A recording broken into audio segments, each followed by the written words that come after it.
अब हम भारत सरकार के प्रधानमंत्री माननीय श्री नरेंद्र मोदी जी से अनुरोध करते हैं कि वे हम सभी को संबोधित करें।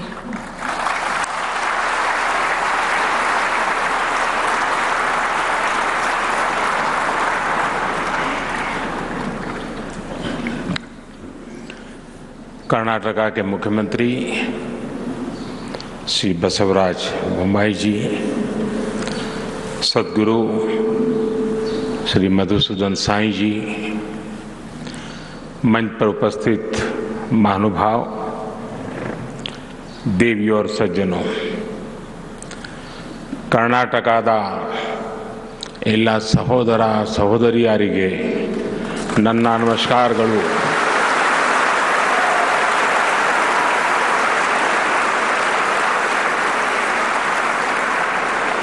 आप सभी इतने उमंग और उत्साह के साथ अनेक सपने लेकर के, नए संकल्प लेकर के सेवा की इस महान प्रवृत्ति में जुड़े हैं। आपके दर्शन करना ये भी मेरे लिए सौभाग्य है। मैं आपका बहुत बहुत आभारी हूं। चिक्कबल्लापुरा आधुनिक भारत के आर्किटेक्ट्स में से एक सर एम विश्वेश्वरैया की जन्मस्थली है। अभी मुझे सर विश्वेश्वरैया की समाधि पर पुष्पांजलि का और उनके म्यूजियम पर जाने का सौभाग्य मिला। इस पुण्य भूमि को मैं सर झुका करके नमन करता हूं। इस पुण्य भूमि से प्रेरणा लेकर ही उन्होंने किसानों, सामान्य जनों के लिए नए इनोवेशन किए, इंजीनियरिंग के बेहतरीन प्रोजेक्ट्स बनाए। साथियों, इस धरती ने सत्य साई ग्राम के रूप में भी सेवा का एक अद्भुत मॉडल देश को दिया है। शिक्षा और स्वास्थ्य के माध्यम से जिस प्रकार मानव सेवा का मिशन यहां चल रहा है, वो वाकई अद्भुत है। आज जो यहाँ मेडिकल कॉलेज शुरू हो रहा है, इससे ये मिशन और सशक्त हुआ है। Shri Madhusudan Sai institute of medical science and research हर वर्ष अनेक नए प्रतिभावान डॉक्टर देश की कोटि कोटि जनता की सेवा में राष्ट्र को समर्पित करेगा। मैं संस्थान को और चिक्कबल्लापुरा यहाँ के सभी लोगों को बहुत बहुत बधाई देता हूं। भाई और बहनों, आजादी के अमृत महोत्सव में देश ने विकसित होने का संकल्प लिया है। कई बार लोग पूछते हैं कि भारत इतने कम समय में, क्योंकि मैंने कहा है 2047 जब आजादी के 100 साल होंगे, तो लोग पूछते हैं कि इतने कम समय में भारत विकसित कैसे बनेगा।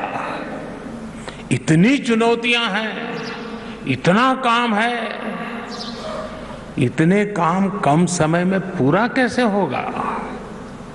इस सवाल का एक ही जवाब है, सशक्त जवाब है, संकल्प से भरा जवाब है, सिद्धियां प्राप्त होने की ताकत वाला जवाब है, और वो जवाब है सबका प्रयास।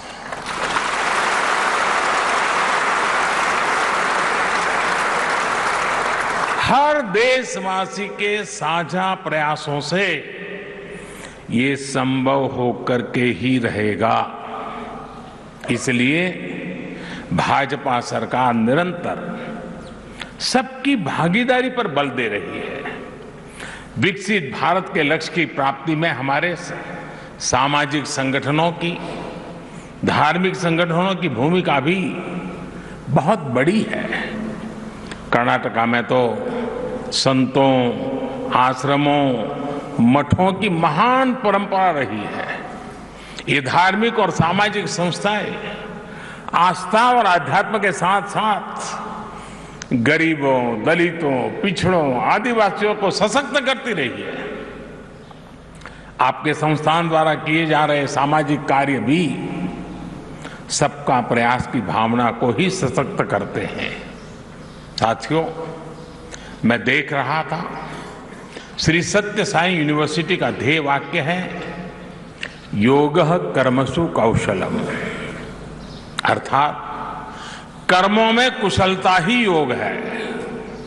बीते 9 वर्षों में भारत में भी स्वास्थ्य सेवाओं को लेकर बहुत ईमानदारी से, बहुत कुशलता से कार्य करने का प्रयास किया गया है। देश में मेडिकल एजुकेशन से जुड़े अनेक रिफॉर्म्स किए गए हैं। इसे सरकार के साथ साथ जो दूसरे संगठन हैं उनके लिए भी अस्पताल और मेडिकल कॉलेज खोलना अब आसान हो गया है। सरकार हो, प्राइवेट सेक्टर हो, सामाजिक सेक्टर हो, सांस्कृतिक गतिविधि हो, सभी के प्रयासों का परिणाम आज दिख रहा है।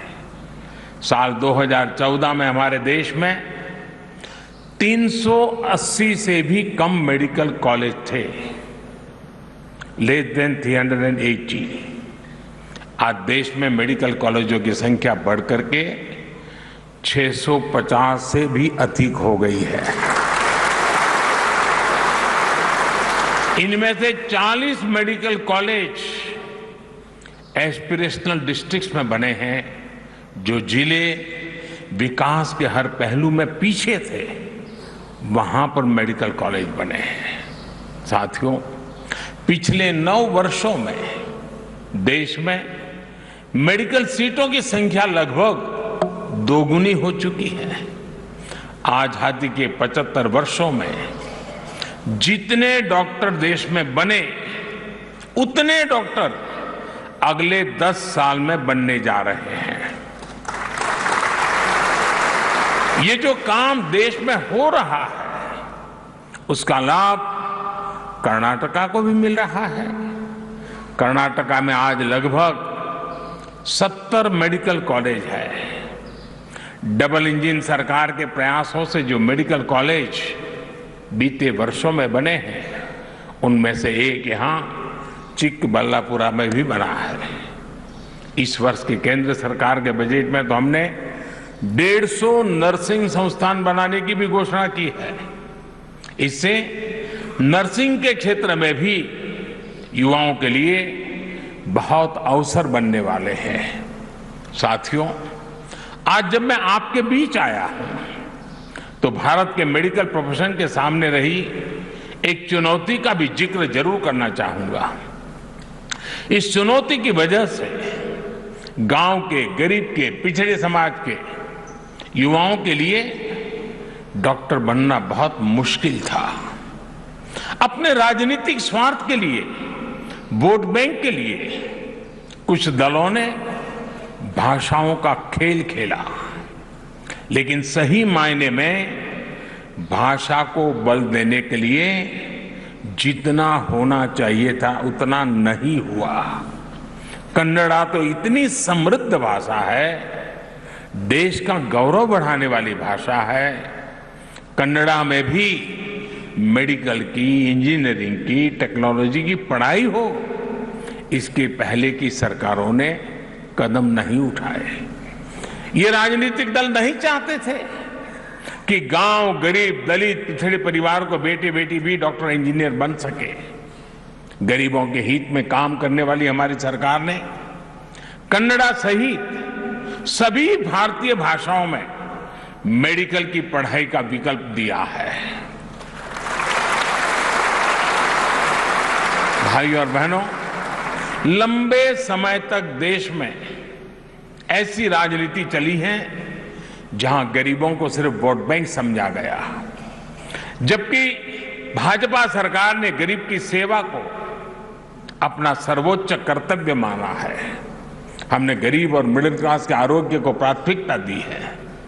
हमने देश में सस्ती दवाओं की दुकानें, जन औषधि केंद्र खोले हैं।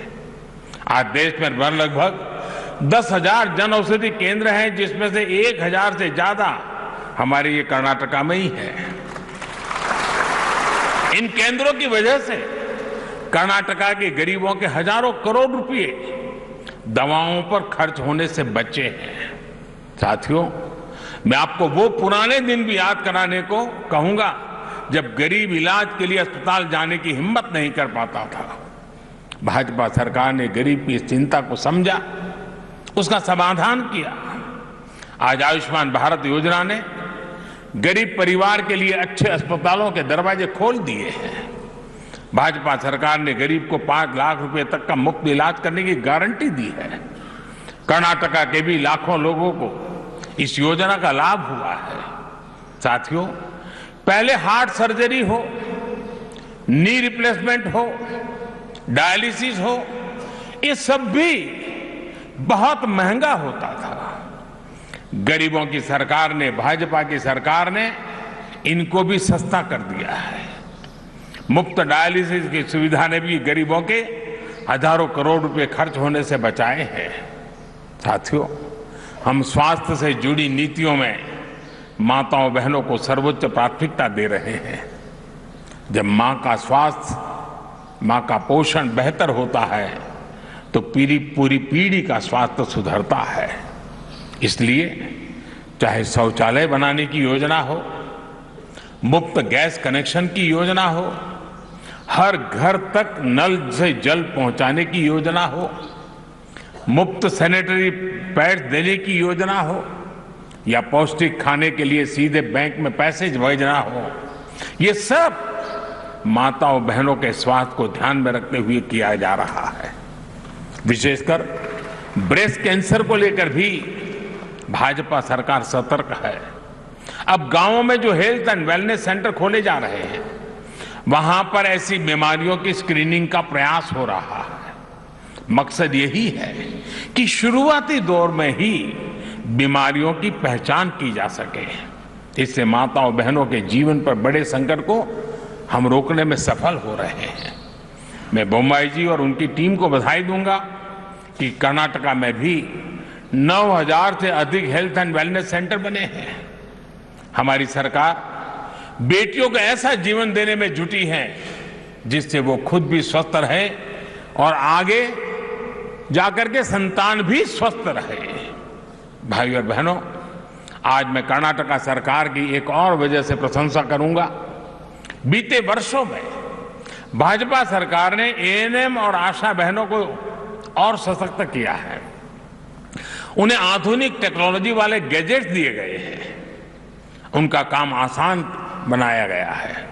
कर्नाटका में आज लगभग 50,000 आशा और एएनएम कार्यकर्ता हैं, लगभग 1 लाख रजिस्टर्ड नर्सें और दूसरे हेल्थ वर्कर हैं।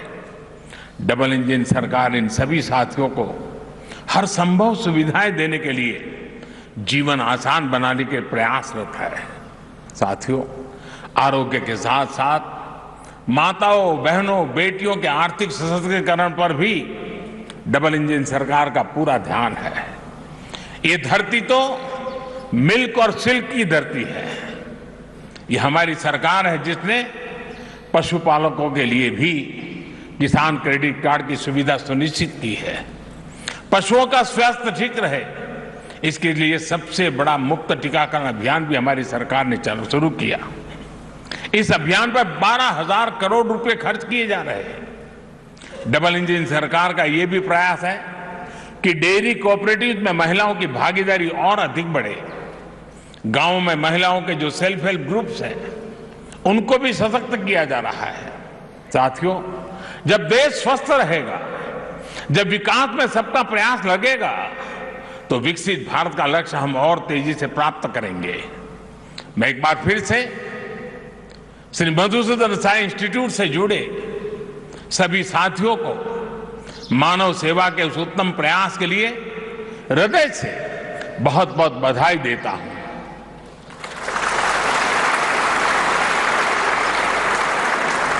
भगवान साईं बाबा से मेरा बहुत निकट संबंध रहा और हमारे श्रीनिवास जी से भी काफी नाता रहा पुराना, करीब 40 साल हो गए इस नाते को। और इसलिए न मैं यहाँ अतिथि हूँ, न मैं मेहमान हूँ, मैं तो आप ही के यहाँ की धरती का ही संतान हूँ।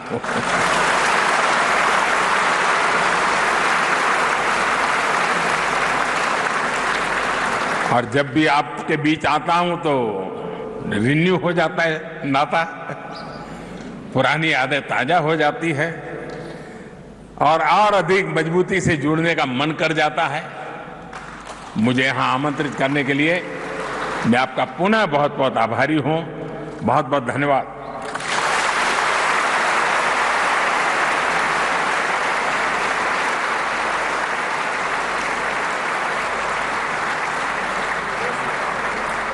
ಚಿಕ್ಕಬಳ್ಳಾಪುರದಲ್ಲಿ ಮೆಡಿಕಲ್ ಕಾಲೇಜು ಉದ್ಘಾಟನೆಯ ಬಳಿಕ ಪ್ರಧಾನಿ ನರೇಂದ್ರ ಮೋದಿ ಅವರ ಮಾತಿದು.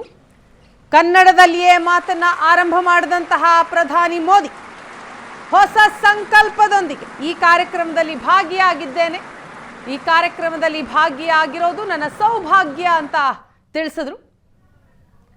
ಡಬಲ್ ಎಂಜಿನ್ ಸರ್ಕಾರ ಬಡವರಿಗಾಗಿ ಸದಾ ಶ್ರಮಿಸುತ್ತೆ. ಮೊದಲು ಹೃದಯ ಶಸ್ತ್ರಚಿಕಿತ್ಸೆ ಇರ್ಬೋದು, ಡಯಾಲಿಸಿಸ್ ಇರ್ಬೋದು, ಎಲ್ಲವೂ ಕೂಡ ದುಬಾರಿಯಾಗಿತ್ತು. ಆದರೆ ಈಗ ಅದನ್ನು ಉಚಿತವಾಗಿ ನೀಡ್ತಾ ಇದ್ದೇವೆ ಅಂತ ಭಾಷಣದಲ್ಲಿ ತಿಳಿಸಿದರು.